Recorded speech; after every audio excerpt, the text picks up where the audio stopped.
Verherrlicht sich dein Nun, oh mein Gott, du stehst bei einem Gart von deiner Offenbarung, mit Grings oder Lied kaufen, als die Früchte von der Helligkeit ausgedrohen hun an der so freie Zeit, wo sich das heiße Geschmack von deiner Gefälle geht, an deinem Segen über alles lebt, an het wir bringen det,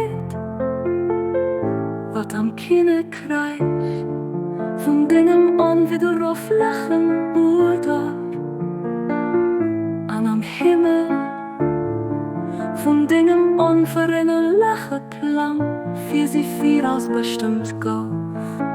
Ich biede dich bei eben diesem Nun, los nicht so, dass ich weit ewig sind. Vom Haff von deiner Helligkeit oder ausgespart vom heilen Heiligtum, von deiner Einheit an deiner Einzigkeit.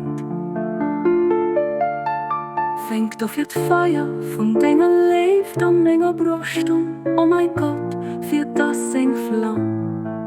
Alles verbrennt bis ob meine Erinnerung und dich, das als Spür von verdorbener Begier an mir ganz ausgelöscht wird, an das nicht überrascht bleibt, außer der Verherrlichung von den Transzendenten an allherrliche Wesen.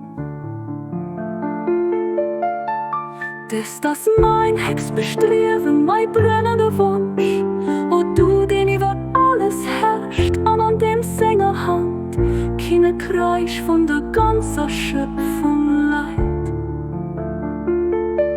Ja, wirklich du weißt, was dir gefällt, hat geht kein Gott neben dir, dem Allmächtigen, dem Allherrlichen,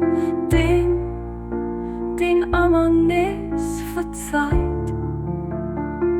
Ja, Baha'u'llah.